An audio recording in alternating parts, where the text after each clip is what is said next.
Swift's my body, my love. Trying to find a part of me that you didn't touch. Gave up on me like I was a bad drug. Now I'm searching for signs in a haunted club. Okay, so I really like that bridge. My body, my na, na, na, na, na, na. It almost reminds me of that DMX song a little bit, which I won't recite.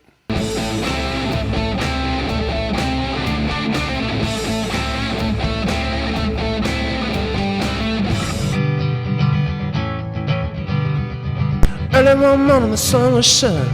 I was laying in bed. I wondered if she'd changed at all, if her hair was still red. Her folks had said our lives together, so was it gonna be rough? Never did like Mama's homemade dress. Papa's bank book wasn't big enough.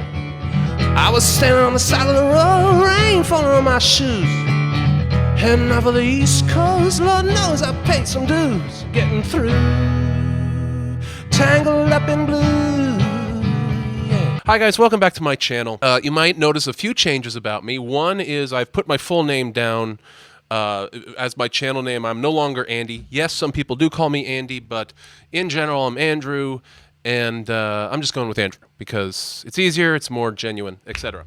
If you've noticed any other changes about me, please let me know in the comments. They're subtle, but they're there. I've been working this last month on a video that I'm going to be putting out hopefully next week. I was going to put it out this week, but I realized all the editing.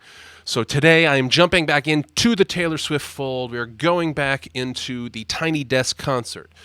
Yes, I will be listening to Folklore and Evermore. I'm thinking about how to accomplish that, though, because they're both full albums, and I run my mouth on here. So, like, doing a full album reaction would probably be like a 2-hour-long video. So I'm thinking about doing it maybe song at a time. And just let me know what you think, if you think that's a good idea. Today, we will be watching and reacting to the third song off Taylor Swift's Tiny Desk concert, which is called Death by a Thousand Cuts. Tech guy lowering mic. My sleeves. Wow, we are wearing a lot of layers. And is that... Oh, wow! Hold on. Okay, George Costanza vibes here. You know, if it was socially acceptable... I know you would drape yourself in velvet. For those in their late 30s. You guys ever had costume changes at Tiny Desk? She likes velvet. So over the course of Interesting choice. the years that I've done interviews, I like that. which is I think probably about like 15 or 16 years now. Oh, jeez. 15 years of doing I've interviews. gotten a question over and over again that I think has the potential to seriously deteriorate my mental health. The question is, Also got a haircut. what will you ever do if you get happy? Like, what will you write about? Will you just never be able to write a song again? Is she not happy? It's an interesting question. And, you know, in the, interviews, when I would get that question as a young person, and Is she not a young person? Well, I started out writing songs about stuff I had no idea about. Like, I started writing songs when I was 12 years old, and they were usually about, like, heartbreak. I had no idea what I was talking about, but I had watched movies and I had read books, and so I would... This is a worry, like being like, oh, I'll lose my edge. This is a worry in the writing world. This is all over Hollywood. People are like worried about losing their edge or their thing, losing their kind of niche or their audience or kind of their point of view on that subject. So I would I would grab inspiration from character dynamics, as you do. And so I would say in the interviews, like, I'd probably just do that. Like, if stuff is going on in the world that's not just happening to me, like, maybe I could get inspiration from that. But then I'd go home and I'd be like, what would happen if I was ever happy? Like, would I not be able to do the thing that I love the most in the world? Like, oh my God. Would I not be able to write breakup songs anymore? I love breakup songs. They're so fun to write. And so then I happened to be writing this album, Lover, which is a very, very happy, romantic album So I was having a lot of conversations about breakups. I watched movies that were really like well done about breakups. In some of the books I was reading, there were some good breakups happening. And so this all culminated in me like waking up one day with all these like heartbreak lyrics in my head. And I was like, it's still here. Yes. So I ended up writing a song that was a breakup song on the Lover album, and I love that we missed like one main thing there, and I don't mean that she missed it, but like, so the conceit of what she's talking about is somebody asks her, "Hey, are you afraid that if you ever get happy, will you stop being able to write music?" Then she says, "Well, so I've been writing this album and it's really happy, and then I realized that I could still write heartbreak songs," and what I think we miss here is that, but she can absolutely write, you can write happy songs. The song I was singing before, Tangled Up in Blue. It's a very sad song, but it has that very happy kind of vibe. Like it doesn't matter. So I ended up writing a song that was a breakup song on the Lover album, and I was like, this song is my proof that, don't have to stop writing songs about heartache and misery. Yeah, you don't have to write. You don't have to stop writing songs about anything.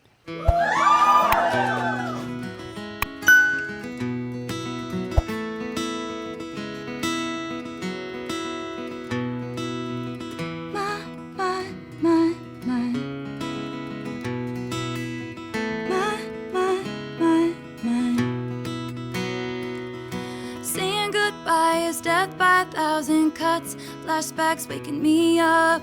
I get drunk, but it's not enough, 'cause the morning comes and you're not my baby.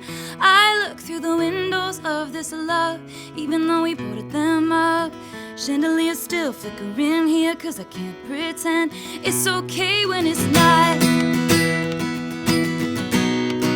It's death by 1,000 cuts.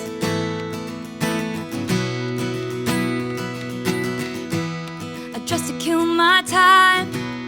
I take the long way home. I ask the traffic lights if it'll be alright. They say I don't know.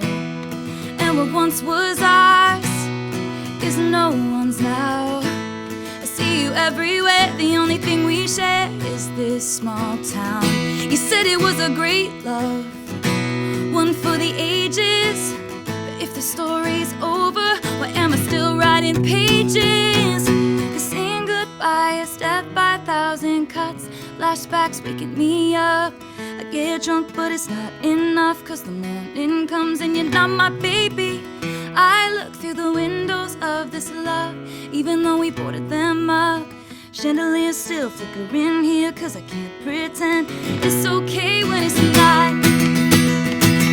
C over B, A minor, G over to F, and then walk down 1, 2, back up to F, and back up to G. I think that's what it is. Very delicate, very sweet kind of sounding.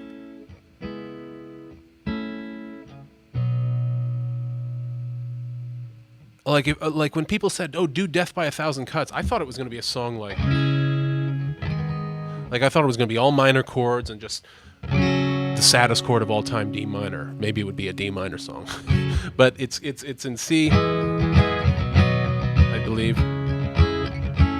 and it's all but the A minor is very major chords. She was just talking about how she's happy that she can write sad songs, but it has a very chipper kind of vibe to it. She's talking about something that's really tricky, about a breakup. So it does have, to me, just initially that kind of melancholic, middle of the road feel. So I'm terrible at saying goodbyes. I hate goodbyes. I have all kinds of issues. One of them is goodbyes. Flashbacks waking me up and getting drunk, but I get drunk, but it's not enough. Yep. Especially if you want to feel better. Getting drunk is probably not the way to go. It's just escape. It'll give you a couple hours of escape, but then it'll be worse when you come back. Because the morning comes and you're not my baby. Also, you're hungover. But that's also, oh my God, that's the biggest thing. Probably the biggest thing. If you've slept next to somebody and you've just, like, that's how you've fallen asleep, and you just get so used to kind of breathing next to each other and falling asleep next to each other. Ugh, that brings me back. Okay. Night is death by 1,000 cuts.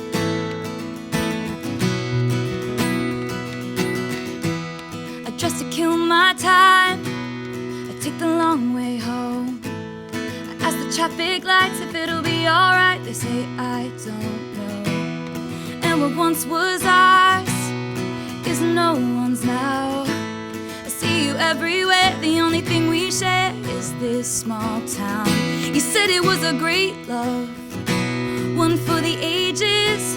But if the story's over, why am I still writing pages? 'Cause saying goodbye is death by 1,000 cuts. Flashbacks waking me up. I get drunk, but it's not enough. 'Cause the morning comes and you're not my baby. I look through the windows of this love, even though we boarded them up. Chandeliers still flickering here, 'cause I can't pretend it's okay when it's not. It's death by 1,000 cuts.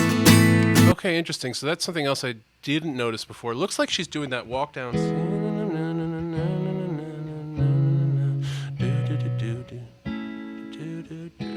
So she just walks down. She does that same thing. I think this is another trick where she takes. So you have this F here. So you can play F like this. You can play it also like this, or you're not playing the low E string. That's how she's playing it. And then she just walks down here, which I'll be honest, at this capo, I don't know exactly what it is. I'll put it here.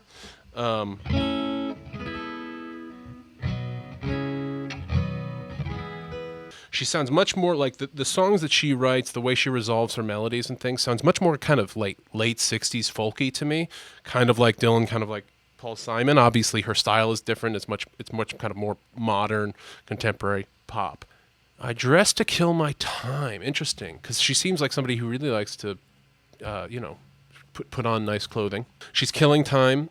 She's just like, oh, you know what I'll do? I'll just kill time until I'm over it. She's trying to do these arbitrary things to make the pain go away. It's like, maybe if I, really overcook this spaghetti, somehow that'll kill time and I won't feel so terrible anymore. Once was ours is no one's now. I see you everywhere.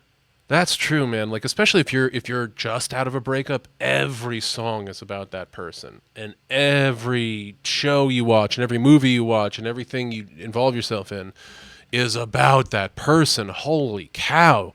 It's as if God is just beating you over the head with your breakup. There's a great song by Cat Stevens. Well, not by Cat Stevens. He covers it. I forgot who's it by. It's a Motown song. It's called The First Cut is the Deepest. Check it out. My baby, I look through the windows of this love, even though we boarded them up. Chandeliers still flickering here, 'cause I can't pretend it's okay when it's not. It's death by 1,000 cuts. My heart, my hips, my body, my love, trying to find a part of me that you didn't touch. Gave up on me like I was a bad drug. Now I'm searching for signs in a haunted club. Our songs, our films, united we stand. Our country, yes, it was a lawless land. Quiet my fears with the touch of your hand. Paper cut stings from a paper thin dance. My time, my wine, my spirit, my trust. Trying to find a part of me it didn't take up.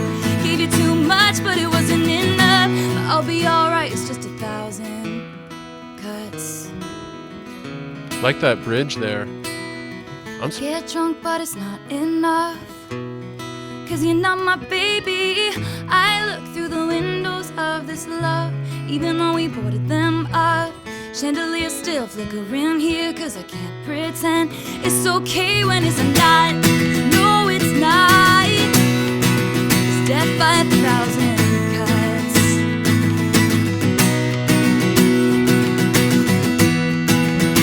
My body, my love, my trust. But it wasn't enough, no, no.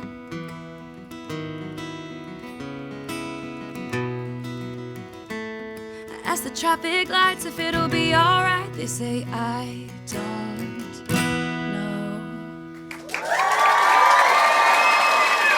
know. Okay, so I really like that bridge. My body, my, na, na, na, na, na, na. It almost reminds me of that DMX song a little bit, which I won't recite. My heart, my hips, my body, my love. I'm actually surprised she didn't make this the chorus. A lot of her choruses are very short. Again, like kind of 60s folky blues choruses. I mean, death by 1,000 cuts once. It's not really super repeatable. It just kind of comes at the end of the line. I like that. I like a subtle kind of shorter chorus. My heart, my hips, my body, my love, trying to find a part of me that you didn't touch. I guess he is a hip guy. Quiet my tears with the touch of your hand. Paper cut stings from our paper thin plans. Yeah. I guess, especially when, you're in a relationship like that and you kind of have to goose it up like, oh, we're going to take over the world, you and me. Like if you maybe sometimes you feel that and it's genuine, but maybe sometimes you're just trying to replace feelings that aren't there or trust and emotion and love that might not be there or might not be there in the way you want it to be. So rarely do people want to like go through the early stages of a relationship, and you want to just be in love and you want to post on Facebook and Insta and Snapchat and everything like, check out my cool new significant other and look how cute we are together, She kind of knows it's going to end. He quiets her fears with the touch of his hand. My time, my wine, my spirit, my trust, right? So it's no more hours. My wine being a reference to kind of your, not your wealth, but the fruits of your labors. Very 60s thing, by the way. Very 60s thing. Jeremiah was a bullfrog type of thing, okay? I'm not going to sing that whole song. I never understood a single word he said, but I helped him drink his wine. Or Zeppelin, like, she smoked my stuff and drank my wine. It's about kind of this, not your goods, but your life, your kind of bounty, your home, the things that you've provided. When you get kind of drawn into a relationship, maybe, and you kind of become this other person. You're no longer individual Andrew. You're now relationship. I'm this other person. Well, now I like tennis a lot. I'm Andrew, but I'm pretending to like tennis because this girl I'm dating likes tennis. Or I don't know. I've never done that, but you know what I mean? Like part of it is in a relationship, you're trying to find common ground with the other person, but you just have to make sure you don't lose yourself in it. I'm off on a tangent here. My body, my love, my trust, but it wasn't enough, no. Okay, I apologize. I thought she said choice. My trust. There's clearly some political things she's talking about here. She kind of like flickers her eyebrows when she says, I guess it was a lawless land. I'm guessing that's a political statement about the previous administration. Definitely not getting into that today. I mean, I love to argue with people, but we're gonna stay on track here. It seems like she's kind of alluding to that political point of view. I'd love for her to get more directly on it. Easy for me to say. Yeah, this to me seems like a very kind of generalized breakup song. It doesn't seem specific. A lot of her other songs seem specific to a person, almost too specific, where like people are like, no, this is about this other person. So this is kind of like a general song. This is like one of those songs where like you write it to a person in your head, or you write it to a situation you've had, or it becomes about a memory or a dream or a plan. You don't necessarily have to write about a very specific thing. I like this song. I will say I really like the that part. I kind of like that uplifting part. She has this sweet way of speaking that kind of reminds me almost of like an operator's voice, or like an announcer woman in a commercial or in a show or something. It's very proper. She knows exactly how to speak. She doesn't really make mistakes or flubs. Like, she's very poised and well presented. And then she kind of reveals this kind of insecure dorky girl underneath it all. And also, by the way, The fact that you're in love now doesn't mean that you're still heartbroken or not still mad at somebody who broke your heart or somebody who you had a breakup with. You can be in love and building a relationship with somebody and still coping with that loss of that other relationship, even if you know you never want to be back together with that person. Taylor Swift kind of has that rambling man, rambling woman vibe to her, but she's just much more affected by the relationships she's leaving behind. And it might be one of those reasons why people are so hesitant to compare her to other folk artists. I mean, every time I see her, I'm like, oh yeah, this is a classic folk song. Like that's what it is.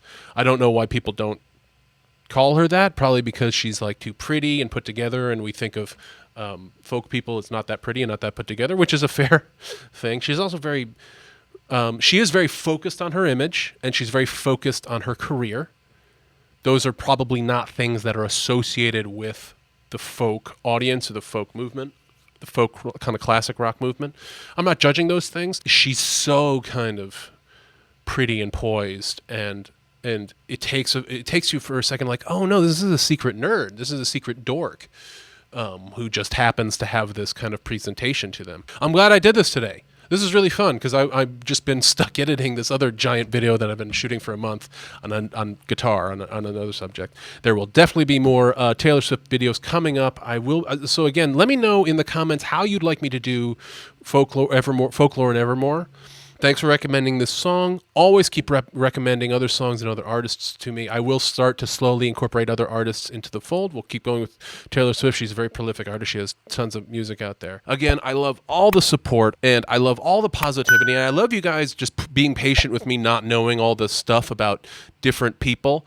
I definitely read your comments. I really appreciate you guys hipping me to all the cool stuff and letting me know about what these actual songs are about. Anyway, but thank you for putting up with all my mishigas, and I will see you all next week. Until then, keep playing.